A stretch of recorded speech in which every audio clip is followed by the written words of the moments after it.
दोस्तों, मेरा नाम अर्पिता है। 3 साल बाद ही सही आखिरकार उसने झंडे गाड़ ही दिए। वो पहली बार में ही घोड़े की रफ्तार से तेज दौड़ा। मुझे तो देखकर यकीन ही नहीं हुआ। मैं तो बहुत ही खुश थी कि वो पहली बार में ही इतना तेज दौड़ रहा है। जो हुआ मजा आ गया। उसने अपना दमखम जोर सब पहली बार में ही लगा दिया। उसने मुझे गलत साबित करते हुए अपनी दौड़ की रफ्तार तेज गति से जारी रखी और मुझे खुश करता गया। मेरी तो रोम रोम खुशी से झूम उठा। मैं इतनी खुश पहले कभी नहीं थी। दोस्तों, थोड़ा सा समय निकालकर इस कहानी को अंत तक जरूर सुने। दोस्तों, आप लोग चैनल को सब्सक्राइब करना भूल जाते हैं। दोस्तों, चैनल को जरूर सब्सक्राइब कीजिएगा।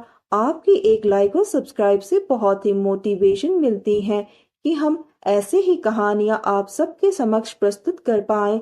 चलिए अब कहानी में आगे बढ़ते हैं और यह कहानी आपको सुनाते हैं। शादी को अब 3 साल हो गए थे और हमारा कोई बच्चा नहीं था। और बच्चा होगा भी तो कहाँ से, क्योंकि मेरे पति के साथ मेरी कोई संबंध नहीं थे। ऐसे ही हम दोनों का सिलसिला चल रहा था। मेरे ससुराल में मेरे पति और उनकी माँ ही रहते हैं। हमारी शादी से पहले ही मेरे ससुर का देहांत हो गया था।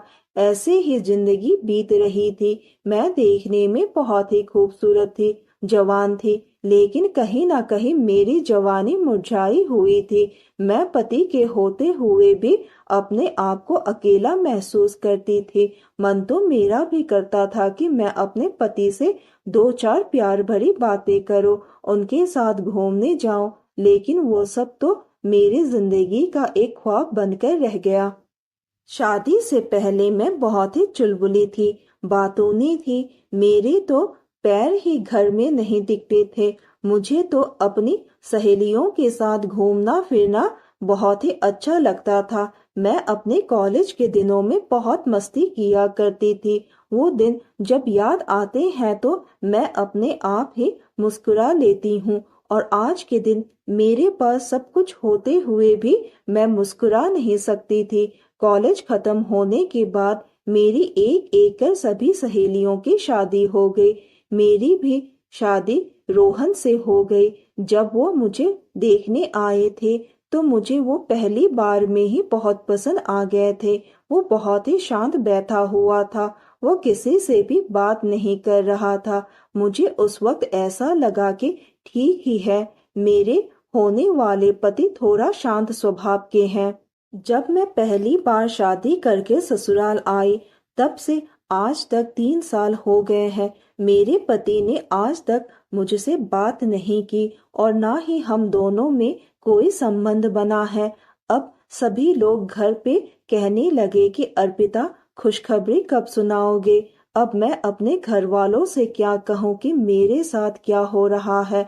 मुझे तो शादी के बाद पता चला कि मेरे पति रोहन गूंगे और बहरे हैं। मैंने घर वालों से कहा, आप लोगों ने तो मेरी शादी एक गूंगे और बहरे के साथ कर दी और अब आपको खुशखबरी सुननी है।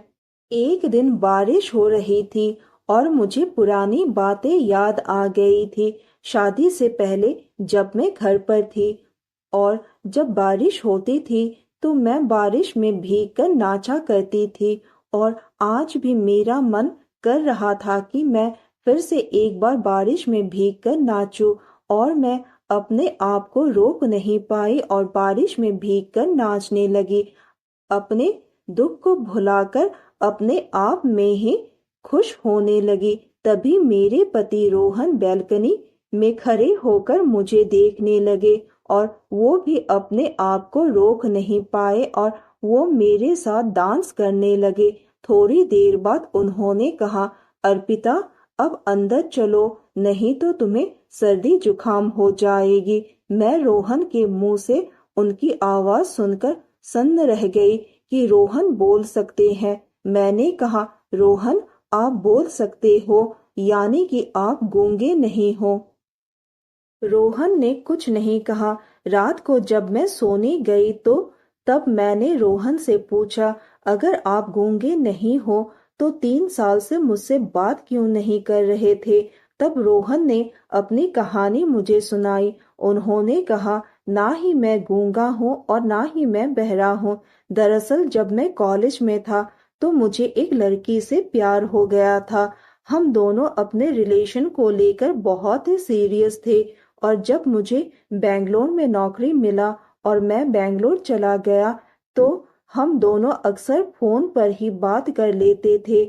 मैंने अपनी गर्लफ्रेंड रीना से कहा कि मैं जल्द ही दिल्ली आ रहा हूँ और इस बार हम दोनों शादी कर लेंगे। यह बात सुनकर रीना बहुत ही खुश हो गई।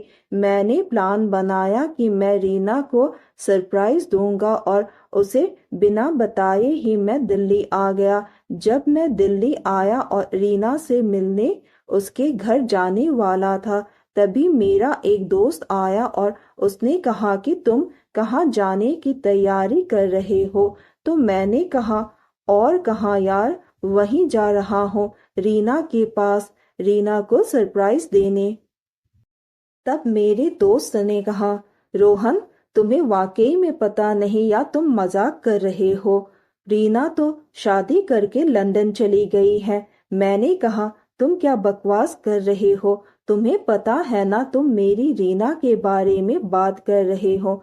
हाँ, मैं रीना के बारे में ही बात कर रहा हूँ। मेरे दोस्त ने कहा, तुम जिस रीना की बात कर रहे हो वो तुमसे कभी प्यार नहीं करती थी। तुम्हारे बेंगलोर जाने के बाद रीना ने अशोक नाम के एक अमीर आदमी से इश्क लड़ाया और 6 महीने के अंदर ही शादी करके लंदन चली गई। मैंने जब ये बातें सुनी तो मैं बुरी तरह से बिखर कर टूट गया, और उस दिन मैंने अपने आप से वादा किया था कि मैं किसी भी लड़की से बात नहीं करूंगा और ना ही किसी लड़की की बात सुनूंगा। मैंने रोते हुए कहा, तो आपने मुझसे शादी क्यों की थी। रोहन ने कहा, मैंने तो बस माँ का दिल रखने के लिए शादी की थी। रोहन, आप जब मुझे पहली बार देखने आए थे, मैं उसी दिन से आपसे प्यार करने लगी थी। मेरी क्या गलती है। आपने ना मुझसे बात की और ना ही मेरे साथ संबंध बनाए। फिर भी मैं आपके साथ 3 साल तक रही, अब और नहीं। रोहन ने मेरे माथे को चूमते हुए कहा, मुझे माफ कर दो अर्पिता, मुझसे बहुत बड़ी गलती हो गई। मैंने तुम्हें बहुत दुख दिया और अब मैं अपनी गलती सुधारना चाहता हूँ। हम दोनों रात का खाना बाहर खाकर आए और घर आने के बाद उन्होंने अपना 3 साल बाद ही सही, आखिरकार उसने झंडे गाड़ ही दिए। वो पहली बार में ही घोड़े की रफ्तार से भी तेज दौड़ा। मुझे तो देखकर यकीन ही नहीं हुआ। मैं तो बहुत ही खुश थी कि वो पहली बार में ही इतना तेज दौड़ रहा है। जो हुआ मजा आ गया। उसने अपना दमखम जोड़ सब पहली बार में ही लगा दिया। उसने मुझे गलत साबित करते हुए अपनी दौड़ की रफ्तार तेज गति से जारी रखी और मुझे खुश करता गया। मेरी तो रोम रोम खुशी से झूम उठा। मैं इतनी खुश पहले कभी नहीं थी। हम दोनों ने अपने 3 साल का कोटा एक बार में ही पूरा कर लिया। हम दोनों इतने खुश थे कि बयान नहीं कर सकते। 3 साल बाद ही सही, हम दोनों ने झंडे गाड़ दिए। देर से ही सही, मुझे वो सारी खुशी मिल गई जिसकी मैं इंतजार कर रही थी। अब धीरे धीरे मेरी जिंदगी में खुशियों ने दस्तक दी और मैंने भी इन खुशियों को खुले दिल से अपनाया। इस तरह दिन बीत रहे थे और एक दिन पता चला कि मैं प्रेग्नेंट हूँ और मैंने ये खबर अपने घर वालों को सुनाई। 9 महीने बाद मैंने एक बेटे को जन्म दिया। अब मैं, रोहन और हमारा बच्चा, हम तीनों बहुत ही खुश रहने लगे और मैं फिर से पहले की तरह बातूनी हो गई। अब रोहन को भी मेरी बातें और चुलबुलापन बहुत ही अच्छा लगने लगा। उन्होंने अपने अतीत को पूरी तरह से भुला दिया और अब रोहन सिर्फ मुझे प्यार करता है। हमारी जिंदगी में कभी कभी दुख के बाद ही सुख मिलता है और जब वो सुख मिलता है तब खुशी का ठिकाना नहीं रहता है। हर किसी के जिंदगी में बुरा वक्त जैसे आता है वैसे ही चला जाता है। दोस्तों, यह कहानी सुनने के बाद आप सबकी क्या राय है हमें कमेंट करके जरूर बताइए और साथ ही इस वीडियो को एक लाइक करें, चैनल को एक सब्सक्राइब करें और नोटिफिकेशन बेल को भी जरूर दबाएं ताकि अगली अपडेट सबसे पहले आपको मिले। दोस्तों, आपकी एक लाइक और सब्सक्राइब से बहुत ही मोटिवेशन मिलती है कि हम ऐसे ही कहानियां आप सबके समक्ष प्रस्तुत कर पाए। आप सब ने अपना कीमती समय निकालकर इस वीडियो को सुना, इसके लिए आप सभी को धन्यवाद करती हूँ। धन्यवाद दोस्तों।